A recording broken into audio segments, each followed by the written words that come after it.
जय हिंद दोस्तों, मैं हूं आशीष और आप सबको इंडिया में जान पर स्वागत है। दोस्तों, आप सब जानते हैं चीन दुनिया का एक लौता ऐसा देश है जिसका जमीन का लालच अब भी नहीं मिट रहा है। हालांकि इससे पहले भी कई सारे देश थे जिनका जमीन का भूख नहीं मिट रहा था, लेकिन सेकेंड वर्ल्ड वॉर और फर्स्ट वर्ल्ड वॉर के बाद उनका सारा भूख शांत हो गया। लेकिन अब चीन प्रेजेंट टाइम में उन सब देशों को पीछे छोड़ना चाहता है।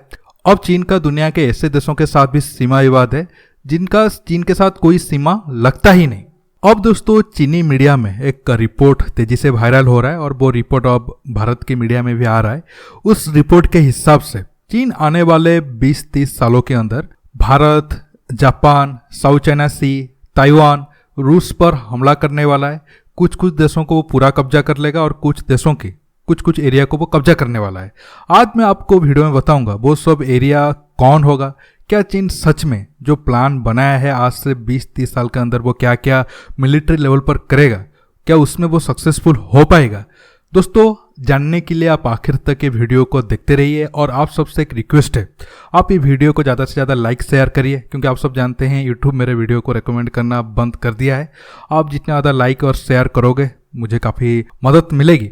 दोस्तों, अब से मैं 3-4 मिनट तक आपको डिजिटल बोर्ड में मैप के जरिए आसानी से समझाता हूँ। दोस्तों, चीनी मीडिया के मुताबिक आने वाले 40 साल के अंदर चीन 6 देशों के साथ या फिर 6 बड़े जंग करेगा और उस जंग में वो कई सारे देशों के खिलाफ उतरेगा। सबसे पहला जंग चीन ताइवान के खिलाफ करेगा और 2025 का टारगेट दिया है। उसके बाद साउथ चाइना सी एरिया में जितने देश है उनके खिलाफ जंग करेगा। फिर नंबर भारत का आता है, इसके बाद नंबर है जापान का, फिर मंगोलिया और आखिर में चीन रशिया के साथ जंग करेगा। अब मैं आपको एक एक करके बताता हूँ चीन का क्या प्लान है और कब तक ये सारे देशों के साथ चीन जंग करने वाला है और क्या सच में चीन को ये जंग में कामयाबी मिलेगा या फिर ये चीन का बस एक सपना है। दोस्तों, शुरुआत अब मैं ताइवान से कर रहा हूँ। आप सब जानते हैं चीन और ताइवान के बीच संबंध कैसा है और दोनों देशों के बीच दुश्मनी क्यों है, क्योंकि जो 1949 में माओ सेतुंग था वो पूरा चीन को कब्जा करने की तौर पर मतलब करने के लिए जंग कर रहा था।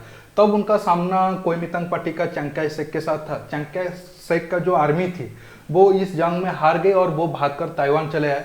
तब चीन के पास नावल पावर नहीं था, इसलिए वो ताइवान को कब्जा नहीं कर पाया और बहुत सालों तक भी नहीं कर पाया। लेकिन बाद में ताइवान को अमेरिका और जापान की काफ़ी सपोर्ट मिली और अब तक चीन ताइवान को अपना तो मानता है, मैप में तो अपना दिखाता है, लेकिन ताइवान में चीन का कोई भी इन्फ्लुएंस नहीं है।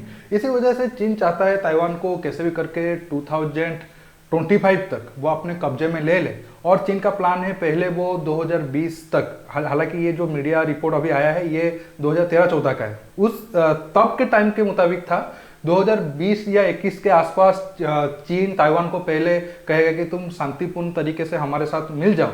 अगर ताइवान उनके साथ नहीं मिला तो चीन उनके खिलाफ जंग करेगा और 3-4 साल के अंदर या कुछ महीने के अंदर चीन ताइवान पर पूरा कब्जा कर लेगा। लेकिन दोस्तों, ये उतना आसान नहीं होगा, क्योंकि अमेरिका और जापान कभी ऐसे होने नहीं देंगे और ये दोनों देश सिग्नल भी दे चुके हैं। ताइवान के खिलाफ अगर चीन जंग में उतरता है तो ये दोनों देश, खासकर जापान, खुलकर ताइवान के समर्थन में उतरेगा। और ऐसा भी नहीं है कि ताइवान के पास कोई मिलिट्री पावर भी है नहीं। हाँ, चीन की कंपेयर में बहुत बड़ा तो मिलिट्री पावर है नहीं, लेकिन ठीक ठाक मिलिट्री पावर है और वो चीन को काफी नुकसान भी पहुंचा सकता है। आने वाले टाइम में देखना होगा क्या चीन अपना फास्ट स्टेप को 2025 तक पूरा कर पाता है। अब मैं आता हूं दूसरा स्टेप पर। देखिए, साउथ चाइना सी विवाद तो मैं आपको बहुत बार बता चुका हूं। साउथ चाइना सी में सिर्फ चाइना है, इसलिए चाइना का क्लेम है 90% एरिया मेरा है। लेकिन यही रूल को अप्लाई करें तो ये सी भारत का होना चाहिए, क्योंकि साउथ चाइना सी ये बहुत रिसेंट नेम है। उसके पहले इसका नाम था चंपा सी।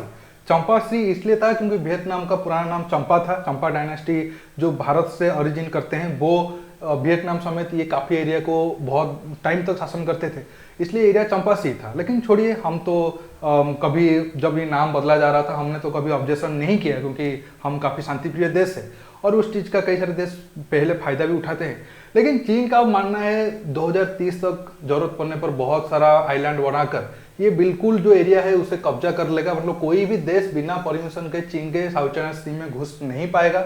अगर वियतनाम हो गया या फिर फिलीपींस हो गया वो विरोध करते हैं तो चीन अपना मिलिट्री पावर के जरिए उन्हें जंग करके उन्हें दबा देगा या फिर हरा देगा। हालांकि वियतनाम से 1979 में चीन हार चुका है, लेकिन अब 30-40 साल के बाद काफी हालात बदल चुका है।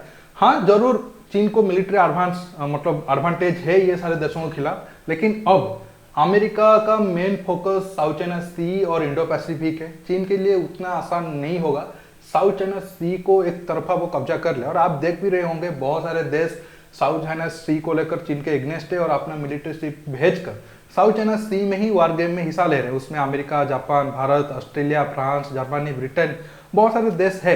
इसलिए चीन के लिए उतना आसान नहीं होगा बिल्कुल साउथ चाइना सी को वो हड़प कर ले। अब आता है भारत का नंबर। चीन का प्लान है 2040 तक वो भारत का जो अरुणाचल प्रदेश है, जिसे चीन साउथ तिब्बत कहता है, उस पर कब्जा करेगा। लेकिन दोस्तों सबसे बड़ी बात यह है, अगर अब चीन का हिम्मत नहीं है वो भारत के साथ जंग करके लद्दाख या फिर अरुणाचल प्रदेश को कब्जा कर ले, तो आज से 20 साल के बाद कैसे हो पाएगा।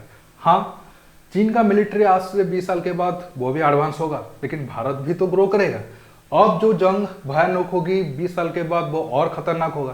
ताइवान ले लो, साउथ चाइना सी के जितने देश थे ले लो, अब जो चीन जितने टारगेट रखा था उनके पास मिलिट्री पावर उतना स्ट्रांग नहीं है, लेकिन भारत का मिलिट्री पावर चीन से बिल्कुल भी कम नहीं है। ये अगर भारत के साथ चीन जंग करता है तो ये सबसे बड़ा चीन की गलती होगी। देखना होगा, ये तो तीसरा स्टेप है। पहले 2 स्टेप में चीन क्या करता है वो बड़ा इंपॉर्टेंट है। दोस्तों चौथा स्टेप चीन का है जापान को लेकर। चीन का प्लान है 2045 तक सेनकाकू आइलैंड को वो कब्जा करेगा। सेनकाकू आइलैंड के बारे में मैं आपको 3-4 दिन पहले बताया था। ये है सेनकाकू आइलैंड। चीन का मानना है कि ये आइलैंड बिल्कुल मेरे पास है तो ये मेरा हक उस पर होना चाहिए, लेकिन काफी सालों तक जापान का ये इस आइलैंड पर कब्जा है। मतलब सेकेंड वर्ल्ड वॉर से भी बहुत सालों तक जापान का इस एरिया पर कब्जा था और अब भी जापान का इस एरिया में कब्जा है। लेकिन चीन का ऑब्जेक्शन है कि अगर ये आइलैंड इतना करीब रहा जापान का और अमेरिका का मिलिट्री बेसिस वगैरह वहां पर रहा तो चीन को नुकसान होगा। साथ में ये आइलैंड काफी ताइवान के करीब है, इसलिए चीन चाहता है ये आइलैंड के लिए चीन जापान के साथ जंग करके 2040 या 45 तक वो ये आइलैंड को अपने कब्जे में ले लेगा। लेकिन वही बात फिर से आ जाता है, जापान पर हमला करने का मतलब है अमेरिका के साथ जंग करना। क्या चीन सिर्फ इतने ही छोटे एरिया के लिए जापान और अमेरिका के साथ जंग में उतर सकता है? ये आने वाले टाइम में पता चल जाएगा। अब नंबर 5 पर आ जाता है मंगोलिया। हालांकि चीन मंगोलिया को पहले से ही बहुत बड़ा एरिया पर कब्जा कर चुका है। आप मंगोलिया का मैप देख लो। अब प्रेजेंट टाइम में इतने बड़े एरिया पर चीन का पहले से ही कब्जा है। इसे इनर मंगोलिया कहते हैं। चीन इसको बिल्कुल हजम कर चुका है और यहाँ पर जो लोग हैं वो ऑलरेडी चीन के पास है और उनके ऊपर काफी अत्याचार वगैरह भी चीन करता है। उन सब लोगों को लेकर चीन अपना माइंस वगैरह में मतलब एक तरीके से मजदूरी काम में इस्तेमाल करता है। रसिया भी मंगोलिया का कई सारे एरिया पर कब्जा किया है, आप देख सकते हो। अब जो डार्क रेड वाला है वो ही ओरिजिनल मंगोलिया है। चीन का प्लान है 2050 तक उसे भी कब्जा कर लेगा। देखा जाए तो मंगोलिया के पास कोई बहुत बड़ा आर्मी तो है नहीं। हाँ आज से 500-600 साल पहले मंगोलिया भी कुछ सालों तक दुनिया का आप सुपर पावर कह सकते हो था, जब चंगेज खान का रूल था। एशिया यूरोप में बहुत बड़ा एरिया को वो जीता था। लेकिन आज मंगोलिया का वो पावर बिल्कुल भी नहीं है। आर्मी है जो ना के बराबर है, पॉपुलेशन भी बहुत कम है, लैंडलॉक कंट्री है और जो कोई स्ट्रैटेजिक इंपॉर्टेंस वैल्यू नहीं है मंगोलिया का। तो चीन के लिए कोई बहुत बड़ा मुश्किल तो नहीं होगा मंगोलिया को कब्जा करने के लिए। लेकिन पता नहीं चीन इतने सालों के बाद मतलब लगभग 2050 के बाद क्यों मंगोलिया को टारगेट दिया है। सबसे पहले तो उसे मंगोलिया को ही अटैक करना चाहिए था, जो सबसे इजी टारगेट है। लेकिन छोड़िए, प्लान बनाने में कौन सा मेहनत लगता है। लेकिन दोस्तों अब आखिर में है रसिया। चीन का प्लान है सबसे आखिर में 2060 तक वो रसिया के साथ जंग करेगा। और जो रसिया का फार ईस्ट है उस पर तो आप सब जानते हैं चीन बहुत सालों से नजर रखा है, खासकर व्लादिवोस्तोक एरिया पर। चीन चाहता है ये जो बड़ा एरिया है उसको वो हड़प लेगा।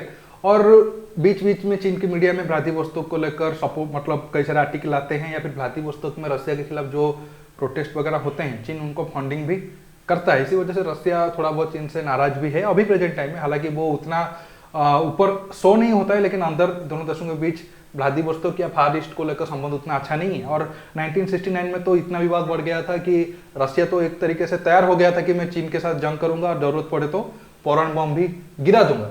लेकिन दोस्तों हाँ अभी प्रेजेंट टाइम में रसिया चीन के ऊपर इकोनॉमिकली बहुत ज्यादा डिपेंडेंट है और आगे भी शायद रहे, क्योंकि रसिया के पास कोई बहुत बड़ा चारा नहीं है। लेकिन मिलिट्री लेवल पर चीन रसिया को मात देगा ये उतना हजम होने वाली बात नहीं है। हाँ रसिया मिलिट्री लेवल पर और ज्यादा स्ट्रांग है, आगे आने वाले टाइम में और भी स्ट्रांग होगा। चीन का आज जो मिलिट्री पावर है वो आज से 20 30 40 साल के बाद और स्ट्रांग होगा, लेकिन इतना भी नहीं होगा कि वो रसिया को बिल्कुल ही मतलब पीछे छोड़ देगा। रसिया भी अपना पावर को रखेगा और चीन के लिए रसिया जैसे देशों के साथ जंग करना वो अपनी अंत को बुलावा देने जैसी बात होगी।